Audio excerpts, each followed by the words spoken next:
Good morning everyone, welcome back to the channel. So आज हम 7 और 8 नवंबर की करंट अफेयर यहाँ पर कवर करेंगे। और उससे पहले रिवीजन पार्ट में हम देखने वाले हैं सोशियो रिलीजियस मूवमेंट, ऑर्गेनाइजेशन और कौन उनके फाउंडर्स हैं। तो सबसे पहले आता है ब्रह्मो समाज, जिसके फाउंडर हैं राजा राम मोहन रॉय। प्रार्थना समाज के फाउंडर हैं डॉक्टर आत्माराम पांडुरंग। आर्य समाज स्वामी दयानंद सरस्वती के द्वारा स्थापना की गई थी इसकी। Ramakrishna mission Swami Vivekananda. Home rule movement Annie Besant और बाल गंगाधर तिलक दोनों के द्वारा ही शुरू किया गया था इसको। फिर है विश्व भारती, रविंद्रनाथ टैगोर ने इसको फाउंड किया था। अभिनव भारत के फाउंडर हैं वीर सावरकर। चिपको मूवमेंट के हैं सुंदरलाल बहुगुणा। नर्मदा बचाओ के हैं मेधा पाटकर। और servants of India society Gopal Krishna Gokhale. और सत्य शोधक समाज ज्योतिबा फूले के द्वारा फाउंड किया गया था। आज के क्वेश्चंस की बात कर लेते हैं। National cancer awareness day is celebrated on which date. इस दिन को 7 नवंबर को सेलिब्रेट किया जाता है। 2014 से इसको सेलिब्रेट करना हमने शुरू किया है to create public awareness about early detection, prevention and treatment of cancer. और अभी जैसे हालात चल रहे हैं उसमें आप लोग भी ये महसूस कर रहे होंगे 1 in 10 इंडियंस ये डेवलप करने के चांसेस होते हैं इनमें कैंसर को, and in their lifetime, and 1 in 15 would die of it. ठीक है, तो ये जो नेशनल कैंसर अवेयरनेस डे है, union ministry of health and family welfare के द्वारा इसको सेलिब्रेट किया जाता है। थीम इस बार की कुछ भी नहीं रखी गई है।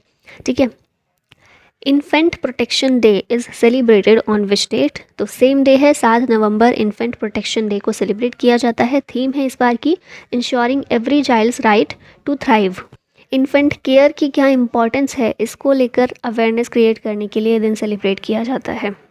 और करेंटली हम बात करें इन्फेंट मोर्टेलिटी रेट इंडिया में कितनी है 2023 में, 26.619 डेथ्स पर 1000 लाइव बर्ड्स, जो कि 2022 से कम हुई है 3.89%।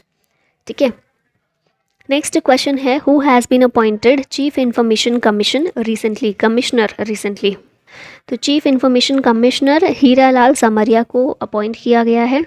इनको ओथ जो है प्रेसिडेंट द्रौपदी मुर्मू के द्वारा दिलवाई गई। इनसे पहले यशवर्धन कुमार सिन्हा थे, अभी चीफ इंफॉर्मेशन कमिश्नर हीरालाल समरिया। यहाँ पर अपॉइंटमेंट्स रिवाइज कर लेते हैं। मनोरंजन मिश्रा एग्जीक्यूटिव डायरेक्टर बने हैं आरबीआई के। Amol Majumdar Indian women cricket team के हेड कोच हैं। राजकुमार राव इलेक्शन कमीशन के द्वारा नेशनल आइकन बनाए गए हैं। सचिन तेंदुलकर भी सेम। अशोक वसवानी कोटक महिंद्रा बैंक के सीईओ हैं। संजय कुमार जैन आईआरसीटीसी के चेयरमैन और एमडी हैं। संजय कुलक्षेत्र हुडको के चेयरमैन और एमडी हैं। रघुवर दास उड़ीसा के गवर्नर। इंद्र सेन रेड्डी त्रिपुरा के गवर्नर। और तरुण सोबती नेवल स्टाफ के नए डिप्टी चीफ बने हैं। Which team won the title of Syed Mushtaq Ali trophy. Syed Mushtaq Ali trophy का टाइटल जीता है पंजाब ने, ऑप्शन ए करेक्ट है। अब यहाँ पर चीज़ें देख लेते हैं थोड़ी सी। तो सैयद मुश्ताक अली ट्रॉफी 2023-24 विनर पंजाब है, पहली बार पंजाब जीता है। रनर अप इसमें बड़ौदा है। अनमोल प्रीत सिंह ये पहले क्रिकेटर बने हैं to score a century in the final of Syed Mushtaq Ali trophy. Syed Mushtaq Ali trophy ये एक डोमेस्टिक T20 क्रिकेट चैंपियनशिप है भारत में, जिसको BCCI के द्वारा ऑर्गेनाइज किया जाता है। अब इसमें प्लेयर ऑफ द सीरीज़ कौन रहे, तो पंजाब के अभिषेक शर्मा। सबसे ज़्यादा रन बनाए रियान पराग ने, 510 रन बनाए, असम से हैं ये। और सबसे ज़्यादा विकेट्स इसमें रवि तेजा ने लिए, 19 विकेट्स, ये हैदराबाद से। Which Indian state backed the global responsible tourism award 2023। Global responsible tourism award मिला है केरला को। स्टेट का एक मिशन है इससे रिलेटेड, रिस्पॉन्सिबल टूरिज्म मिशन। इसके तहत सस्टेनेबल और वुमेन इंक्लूसिव इनिशिएटिव जो लॉन्च किए हैं, जिनको प्रमोट किया गया केरला के द्वारा, इन सभी की वजह से केरला को ये अवार्ड मिला है। सीएम है केरला के पिनराई विजयन, गवर्नर हैं Arif Mohammad Khan. Which country has become 95th member of ISA यानी कि इंटरनेशनल सोलर अलायंस। इसका 95th मेंबर बना है चिले, ऑप्शन डी करेक्ट है। ISA international solar alliance PM Modi के द्वारा और फ्रांस के प्रेसिडेंट के द्वारा 2015 में इस्टेब्लिश हुआ था। हेडक्वार्टर इसका भारत में ही है, गुरुग्राम हरियाणा में। और डायरेक्टर जनरल हैं अजय माथुर। ISA का ऑब्जेक्टिव है to scale up solar energy, reduce the cost of solar power generation through aggregation of demand for solar innovation and investment. और which state is going to conduct cow census. Cow census कौन सा state conduct करने वाला है, तो ये उत्तर प्रदेश है, option B correct है। यहाँ पर 20th लाइव स्टॉक सेंसस 2019 में सेंट्रल गवर्नमेंट के द्वारा कंडक्ट किया गया था। ये जो लाइव स्टॉक सेंसस है, इसमें सिर्फ काऊ नहीं होती, इसमें जितने भी लाइव स्टॉक हैं भारत में उन सभी का सेंसस किया जाता है। अब दूसरा हमारा जो नेक्स्ट सेंसस होने वाला है 2019 में हुआ था 20th, अब 21 2024 में होगा लाइव स्टॉक का। ठीक है, हर 5 साल में होता है। जैसे हमारी जनगणना जो है वो हर 10 साल में होती है, लाइव स्टॉक सेंसस हर 5 साल में होता है। तो ये सेंट्रल गवर्नमेंट का है। इसी की तर्ज पर अब यूपी की गवर्नमेंट जो है वो सोच रही है कि काऊ का सेंसस करवाया जाए, क्योंकि अभी स्लॉटर बैन करने के बाद क्या हुआ है कि देखने को मिल रही है गाय सड़कों पर गलियों में बहुत ऐसे घूमती रहती हैं और बहुत ज़्यादा मात्रा में देखने को मिलती हैं। तो इसी वजह से ये ऑर्डर दिया गया है। और फिर उसके बाद सेंसस के बाद जियो टैगिंग भी हो सके सभी काउस की, ये चीज़ भी इंश्योर की जाएगी। तो ये करेगा उत्तर प्रदेश। स्टेट्स जो न्यूज़ में रहे हैं यहाँ देख लेते हैं। ए हेल्थ प्रोग्राम है उत्तराखंड का, संजीवनी प्रोजेक्ट है हिमाचल प्रदेश का, जय भीम मुख्यमंत्री प्रतिभा विकास योजना दिल्ली, प्रोजेक्ट नीलगिरी तहार तमिलनाडु, झारखंड पहला स्टेट है to take steps to ensure minimum wages for workers. India का पहला regional rapid transit system UP के द्वारा लॉन्च किया गया, यूपी में लॉन्च किया गया। असम के सीएम ने इनॉग्रेट किया श्रद्धांजलि, second longest flyover in the state. Udaipur India का पहला वेटलैंड सिटी, हरियाणा गवर्नमेंट के द्वारा हुक्का बार को बैन अनाउंस किया गया। एमपी के सीएम के द्वारा 108 फीट की आदि शंकराचार्य का स्टैचू को अनवील किया गया एमपी के ओमकारेश्वर में। गोवा में गृह आधार स्कीम को लॉन्च किया गया। फिर नेक्स्ट है सरपंच संवाद मोबाइल ऐप, असम के गवर्नर गुलाबचंद कटारिया ने इसको अनवील किया। और मुख्यमंत्री संपूर्ण पुष्टि योजना ओडिशा गवर्नमेंट की है। What is the rank of Indian women's hockey team in FIH world ranking. FIH world ranking में इंडियन वुमेन्स हॉकी टीम की रैंक है 6th। अभी Jharkhand women's Asian champions trophy Ranchi 2023, इसमें इंडियन वुमेन्स हॉकी टीम की जो performance रही उसी के बाद ये 6th नंबर पर आ गया है। बेस्ट वुमेन्स हॉकी टीम अभी वर्ल्ड में है नीदरलैंड की, उसके बाद है ऑस्ट्रेलिया 2nd पर, और भारत है इसमें 6th नंबर पर।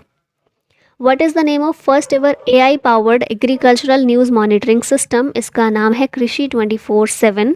Department of agriculture and farmers welfares के द्वारा इसको लॉन्च किया गया है in collaboration with Wadhwani institute for artificial intelligence.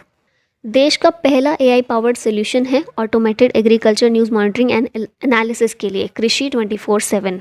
तो जितने भी एग्रीकल्चरल न्यूज़ आर्टिकल्स हैं उन्हें मैनेज करने के लिए और टाइमली डिसीजन मेकिंग लिया जा सके, उसके लिए इसको लॉन्च किया गया है। ठीक है। Leap ahead initiative is launched by which ministry. ये इनिशिएटिव मेटी का है, ministry of electronics and information technology का। Software technology parks of India और द इंडस एंटरप्रेन्योर्स, इनके द्वारा मिलकर मिनिस्ट्री जो हमारी ये मिनिस्ट्री है मेटी, इसके द्वारा लॉन्च किया गया है। लीप अहेड, इसका मेन एम है to boost tech startups that are in the initial stages. ठीक है, स्टार्टअप के लिए है, लेकिन टेक्नोलॉजिकल स्टार्टअप जो हैं उनके लिए है। Disha scheme was launched in which year. Disha scheme को 2021 में लॉन्च किया गया था। फुल फॉर्म क्या है? Designing innovative solutions for holistic access to justice scheme. 5 साल के पीरियड के लिए इसको लॉन्च किया गया 2021 से 2026 तक के लिए। और क्या इसका मेन एम है? टू रेज लीगल लिटरेसी को बढ़ाना। इसी के तहत एक प्रोग्राम, ये जो दिशा स्कीम है इसके तहत ही एक प्रोग्राम लॉन्च किया गया था, legal literacy and legal awareness program. तो रिसेंटली दिशा स्कीम की बात इसलिए हम कर रहे हैं क्योंकि ये जो प्रोग्राम है डिपार्टमेंट ऑफ जस्टिस का है और 6 लाख लोगों तक ये प्रोग्राम पहुंच चुका है। लीगल लिटरेसी क्रिएट करना है ना इसका मेन मकसद दिशा स्कीम का। तो इस प्रोग्राम के तहत 6 लाख लोगों तक लीगल लिटरेसी पहुंचाई गई है थ्रू 14 इम्प्लीमेंटिंग एजेंसीज। तो इसीलिए अभी न्यूज़ में है, तो दिशा स्कीम के बारे में अच्छे से याद रखिएगा, 5 साल के लिए है। स्कीम्स जो न्यूज़ में रही हैं यहाँ देख लेते हैं। PM गरीब कल्याण अन्न योजना 5 साल के लिए इसे एक्सटेंड कर दिया गया है, मार्च 2020 में लॉन्च हुई थी। RCS रीजनल कनेक्टिविटी स्कीम उड़ान, इसने 6 ईयर कंप्लीट किए हैं अपने और इसे 2016 में लॉन्च किया गया था। PM Svanidhi scheme 50 lakh beneficiaries से ज़्यादा इसके हो गए हैं, 1 जून 2020 में लॉन्च हुई थी। पोषण अभियान ये न्यूज़ में है, इसे 8 मार्च 2018 को झुंझुनू राजस्थान से लॉन्च किया गया था। PM विश्वकर्मा योजना की बात करें तो आर्टिसंस और क्राफ्टमैन को फाइनेंशियल असिस्टेंस प्रोवाइड करने के लिए इसको लॉन्च किया गया 2023 में ही। प्रधानमंत्री जन धन योजना 28 अगस्त 2014 में लॉन्च हुई थी, 9 ईयर इसको कंप्लीट हो गए हैं। मेरा बिल मेरा अधिकार GST रिवॉर्ड स्कीम, इसको लॉन्च किया जाएगा बहुत जल्दी। और लखपति दीदी स्कीम, इसके तहत स्किल ट्रेनिंग प्रोवाइड की जाएगी 2 करोड़ महिलाओं को। हु हैज़ डेवलप्ड COE यानी कि centre of excellence named Atman to monitor air quality. एक सेंटर ऑफ एक्सीलेंस डेवलप किया गया है जिसका नाम रखा गया है आत्मन, और किस लिए? To monitor air quality. ये किया है IIT कानपुर ने, ऑप्शन ए करेक्ट होगा। यूपी और बिहार में मेनली ये सेंटर ऑफ एक्सीलेंस काम करेगा। आत्मन की फुल फॉर्म है advance technologies for monitoring air quality indicators. आत्मनिर्भर भारत इनिशिएटिव जो हमारा है उसी की तरफ ये एक सिग्निफिकेंट स्टेप देखा जा रहा है, और ये फोकस करेगा on building indigenous low cost sensor manufacturing and artificial intelligence machine learning capabilities to enhance air quality across urban and rural areas of India। और स्टार्टिंग में यूपी बिहार में ये मेनली फोकस करेगा। ठीक है, याद रखना है IIT Kanpur Atman. Which country in on क्यों लिखा हुआ है? विच कंट्री इज़, अच्छा इज़ था यहाँ पर ना, which country is on the top spot in FIDE grand Swiss open. इसमें टॉप पर रही इंडिया। ग्रैंड स्विस टूर्नामेंट जो हुआ इसमें भारत के मेन कैटेगरी में विदित गुजराती और वुमेन कैटेगरी में आर वैशाली, ये दोनों ही जीते हैं। और ये जो फिडे ग्रैंड स्विस टूर्नामेंट होता है ना, ये वर्ल्ड चेस चैम्पियनशिप जो होती है ना, उसमें क्वालिफिकेशन, उसके लिए क्वालिफिकेशन का एक पार्ट है। जैसे होती है ना, थोड़ी छोटी छोटी सी चैम्पियनशिप करवाई जाती हैं ताकि जो हमें फाइनल करवाना है उसके लिए क्वालिफाई कर सकें, तो उसका ये पार्ट होता है। ठीक है, उसी के लिए टूर्नामेंट करवाया जाता है, और इसमें भारत जो है ये टॉप पर रहा है। IIT मद्रास पहला IIT है to establish an international campus on the picturesque Zanzibar island in East Africa. हमने देखा था ना, ज़ांज़ीबार में IIT मद्रास अपना कैंपस खोलने वाला है। पहला इंडियन IIT है जो किसी और देश में जाके, फॉरेन कंट्री में जाके अपना कैंपस स्टेब्लिश करेगा, तो वो अभी हुआ है। ठीक है, इसीलिए न्यूज़ में है। फिर IIT कानपुर ने सेंटर ऑफ एक्सीलेंस आत्मन नाम से लॉन्च किया है, जो हमने देख लिया अभी। मुंद्रा ये इंडिया का पहला पोर्ट है to handle 16.1 million tons of cargo. पहला global AI safety summit UK में हुआ। मैक्स वर्स्टैपेन ने ब्राज़ीलियन ग्रैंड प्रिक्स जीता है। और मिस्ट्री स्पिनर सुनील नरी ने वेस्ट इंडीज़ के, इन्होंने अपना रिटायरमेंट अनाउंस किया है फ्रॉम इंटरनेशनल क्रिकेट। अब लास्ट में एक क्वेश्चन है आप लोगों के लिए। Which state government launch doctor Puneeth Rajkumar Hridaya Jyothi योजना? केरला, कर्नाटका, तमिलनाडु या फिर ओडिशा? आंसर बताइएगा कमेंट में। और इसी के साथ ये वीडियो का होता है and. Thank you so much for watching. जय हिंद।